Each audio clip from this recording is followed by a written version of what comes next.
Hospital Bathinda का नाम सुना होगा शायद आप सबने। फर्स्ट ऑफ ऑल तो थैंक यू सो मच, आप हमारे यहाँ पे इनवाइट पे सब पहुँचे, थैंक यू सो मच। हम max super speciality hospital Bathinda से हैं और फर्स्ट टाइम हम सिरसा में आए हैं आप लोगों के सामने। तो मैं आपको इंट्रोड्यूस करवाऊंगी हमारी टीम से।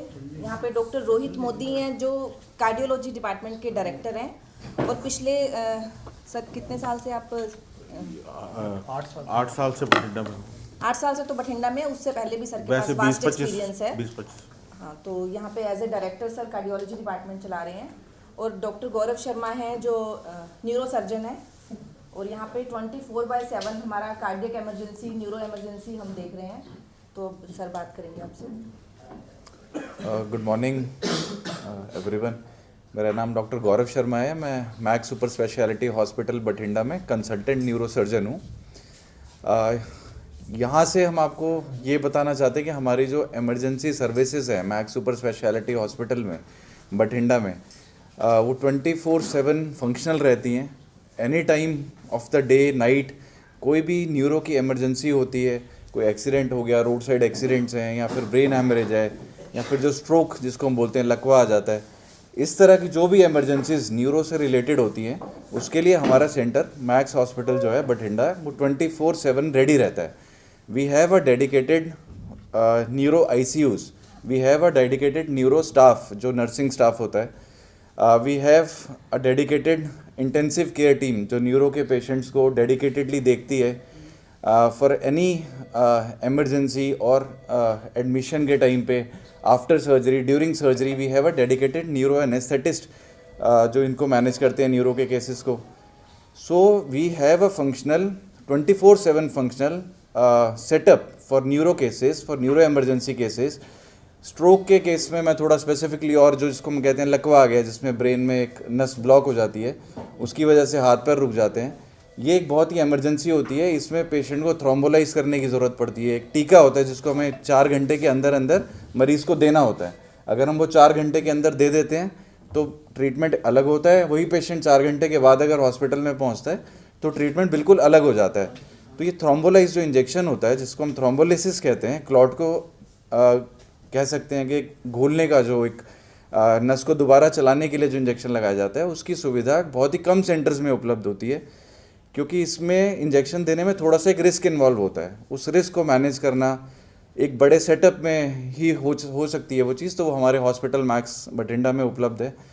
उसके अलावा हम थोड़ा सा अपने सेंटर को थोड़ा सा और स्ट्रोक के लिए और अपडेट करना चाहते हैं। उसके लिए हम कुछ और स्टेप्स भी ले रहे हैं सर, उसके बारे में थोड़ा और डिटेल में बताएंगे। ट्रॉमा के cases, accident cases, brain tumour cases, रीढ़ की हड्डी के जो कई बार चोट लगने से फ्रैक्चर हो जाता है, हाथ पैर रुक जाते हैं, उसको मैनेज करने के लिए जो भी इमरजेंसी सर्विसेज होती हैं, दूरबीन से हुआ या फिर चीरे वाला, हर तरह के जो फैसिलिटीज़ हैं वो हमारे मैक्स हॉस्पिटल में उपलब्ध हैं। तो we are ready for every case of neuro emergency और इलेक्टिव न्यूरो जो केसेस होते हैं, इलेक्टिव मतलब जिसको हम प्लान करके ऑपरेट करते हैं, तो we are ready for every case at Max hospital Bathinda. तो आज आने का पर्पज़ जैसे मैम ने भी बताया कि हम लोग यहाँ पे कभी अपने आप को लेकर नहीं आए थे, तो द ओनली पर्पज़ कि हम आपको बता सकें कि we are ready for every neuro emergency, for every neuro case, be it an emergency और an elective case. So hopefully ये इन्फॉर्मेशन एक बार सबके पास जाएगी तो पेशेंट्स को ज़्यादा बेनिफिट हो सकेगा। हमारे पास सिरसा से बहुत पेशेंट आते हैं, OTs में भी, मतलब अपने OPDs, रूटीन OPDs में भी आते हैं, एमरजेंसीज में भी आते हैं। तो we are gathering lot of patients from this region, but we want to increase it more, we want to increase our services. तो दैट इज़ वाई हम थोड़ा सा यहाँ पे आज अप्रोच कर रहे हैं। होपफुली ये इन्फॉर्मेशन थोड़ा सा स्प्रेड होगी तो लोगों को ज़्यादा बेनिफिट होगा। Thank you. बेसिकली इस तरह की जो भी इमरजेंसीज होती हैं उसमें समय बहुत इंपॉर्टेंट होता है। यहाँ से पेशेंट अगर जाता है, लाइक दिल्ली जा रहा है पेशेंट, गुड़गांव जा रहा है, तो कई बार हम जो अपना कीमती समय होता है वो रास्ते में वेस्ट हो जाता है। तो यहाँ से बठिंडा हम अभी आए हैं, 1 घंटे में एक घंटे में लगे, और टाइम बहुत इंपॉर्टेंट होता है न्यूरो केसेस में, होता है कार्डियक और न्यूरो के केसेस में specially. Over to doctor Modi. Good afternoon everybody. मैं जैसे कि इन्होंने बताया ही है कि न्यूरो की सर्विसेज मैक्स में अच्छी हैं, उसी तरह मैं ये बताना चाहता हूँ कि कार्डियक सर्विसेज जो हैं वो भी हमारे यहाँ बेस्ट मानी गई हैं। हम ये गर्व से कह सकते हैं कि जो कार्डियक सर्विसेज हम प्रोवाइड कर रहे हैं ना तो केवल ये इस मालवा रीजन में बल्कि ये इसकी ख्याति पूरे वर्ल्ड में पहुंची है, पूरे इंडिया में पहुंची है, पूरे पंजाब में है। इसमें हम नई आधुनिक तकनीकों से जो इंटरवेंशनल कार्डियोलॉजी है केस कर रहे हैं। इसी तरह जैसे हार्ट अटैक के केस है, जैसे इन्होंने बताया कि वो दूरी होने से, देरी होने से वो पेशेंट को नुकसान हो जाता है, तो इस तरह के जो हार्ट अटैक के मरीज़ हैं वो आप पास वाले इलाके में, जो कि 1 घंटे में आप अप्रोच कर सकते हैं, उस तरह की रीजन्स में भेज सकते हैं ताकि पेशेंट को ज़्यादा लंबे समय का नुकसान ना हो। और इस तरह की सुविधाओं के लिए एम्बुलेंसेस वगैरह भी, सर्विसेज भी अवेलेबल हैं। तो क्योंकि रास्ते में भी इम्पॉर्टेंट होता है कि पेशेंट जो है ठीक ठाक टर्शरी सेंटर में पहुंच जाना चाहिए।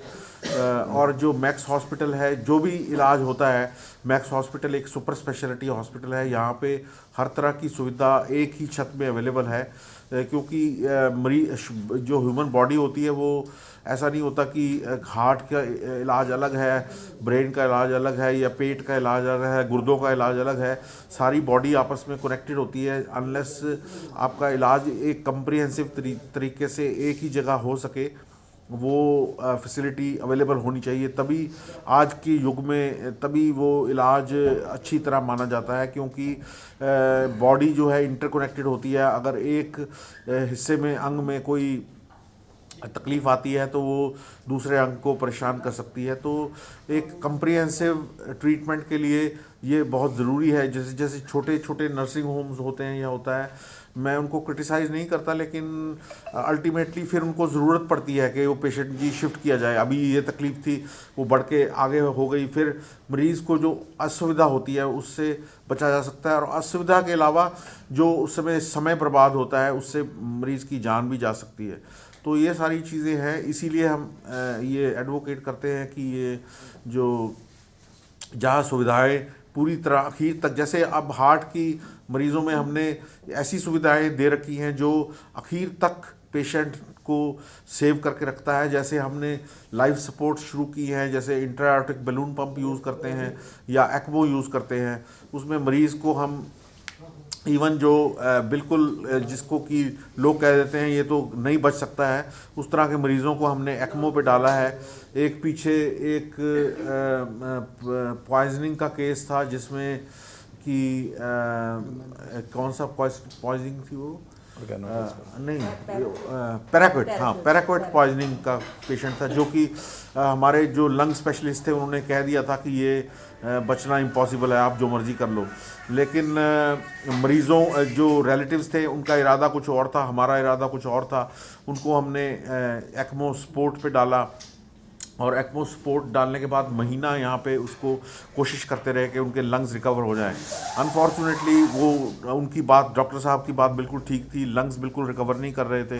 तो फिर हमें उसको लंग ट्रांसप्लांटेशन के लिए उसको एयरलिफ्ट करवाया, और वो जो अब मरीज़ अभी भी ठीक है।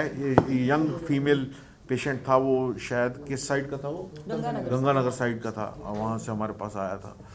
तो इस तरह भी कहते हैं कि मतलब अगर आखिर तक मेहनत की जाए तो कई बार ऐसे करिश्मे भी हो जाते हैं जो कि एक लोग सोचते हैं कि ये सख्त तो हो ही नहीं सकता, वैसा भी होता है। तो इसलिए ये पॉजिटिव एटीट्यूड बहुत ज़रूरी है कि आखिर तक हमें मरीज़ को बचाने के लिए लड़ना है।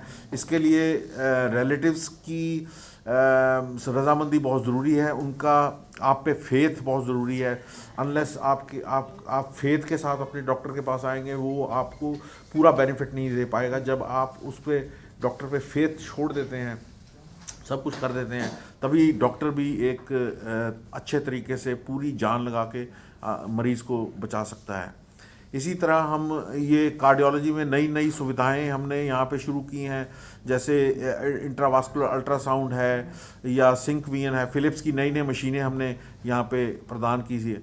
इसी कंटेक्स्ट में हम स्ट्रोक जो डॉक्टर साहब ने बताया था, उसमें भी आगे बढ़ रहे हैं। उसमें भी हम जो स्ट्रोक, जो डॉक्टर साहब ने बताया था कि थ्रोम्बोलिसिस करते हैं, टीके से उसका इलाज करते हैं, उसका इलाज भी कैथेटर की तरह के साथ हो सकता है। जिस तरह एंजियोप्लास्टी की जाती है, स्टेंट डाले जाते हैं हार्ट की नसों को खोलने के लिए, उसी तरह इसमें जो क्लॉट होता है उसको कैथेटर के साथ निकाला जा सकता है। मतलब कि जो इंटरवेंशनल सिर्फ पहले कार्डियोलॉजी में होती थी, वो इंटरवेंशंस अब ब्रेन में भी की जा सकती हैं। ब्रेन में अगर कोई क्लॉट फंस जाता है तो उसको निकाला जा सकता है। इवन इस तरह मरीज़ों की इमीडिएट रिकवरी होते देखा गया है और बहुत अच्छा ये ट्रीटमेंट है। हो सकता है थोड़ा सा इनिशियली महंगा लगे, क्योंकि इसमें अभी नई जो डिवाइसेस आई हैं जो कि थोड़ी सी महंगी हैं। लेकिन जब इंसान एक पैरालिसिस की स्थिति में बैठा होता है और उसकी जान को खतरा होता है, उस समय मेरे ख्याल में इतना महंगा भी नहीं है कि आदमी अफोर्ड नहीं ना कर सके। तो ये बहुत अच्छी सुविधा हम यहाँ लाने वाले हैं और ये मेरे ख्याल में पंजाब में नहीं, मुझे नहीं कि ध्यान के कहीं भी ऐसी सुविधा उपलब्ध हो। ये पूरे ना केवल मालवा रीजन में पर पूरे पंजाब रीजन में ये लोगों को पहले दिल्ली जाना पड़ता था, पर दिल्ली जाने का फ़ायदा नहीं होता था क्योंकि रास्ते में इतना समय बीत चुका होता है स्ट्रोक के पेशेंट के लिए। ये अर्ली जितना जल्दी किया जाए उतना ही रिज़ल्ट जो है अच्छे होते हैं। तो ये बहुत एक बड़ी सुविधा है हमारे इस आस पास के रीजन के लिए, मालवा के रीजन और ये जो हमारे बॉर्डर एरियाज़ पड़ते हैं जैसे सिरसा है या हनुमानगढ़ है या इवन गंगानगर से हमारे पास पेशेंट आते हैं। तो इस तरह की सुविधा जो है इस एरिया के लिए मेरे ख्याल में एक वरदान साबित होगी। यही सब आपको बताना था। कार्डियोलॉजी में ऑलरेडी हम काफ़ी नई सुविधाओं के साथ आए हैं, जैसे मैंने आपको बताया एक्मो के साथ आए हैं और इंट्रावास्कुलर अल्ट्रासाउंड की है। हर मरीज़ की नाड़ी में स्टेंट ऐसे नहीं डालते, पहले उसकी कंप्यूटराइज्ड जांच होती है, उसको IFR किया जाता है, उसकी प्रेशर ग्रेडियंट देखा जाता है, उसके बाद ही उसमें स्टेंट डाला जाता है। और हमारे जो केसेस हैं वो पूरे दुनिया में विख्यात हैं। जगह जगह जाके अमेरिका में जाके, यूरोप में जाके, चाइना में जाके, रशिया में जाके और इवन हम इस तरह की छोटी जगहें जैसे साउथ कोरिया और जो है इस तरह की पीछे हम ये जो आपका ये कौन सी जगह थी वो गए थे पीछे कंट्री जो अभी जाके इज़राइल तक भी हम जा आए हैं। तो इस तरह की सुविधाएं हमारे हॉस्पिटल में अवेलेबल हैं। आप जनता को जागरूक करिए ताकि इसका फ़ायदा उठाया जाए। Thank you.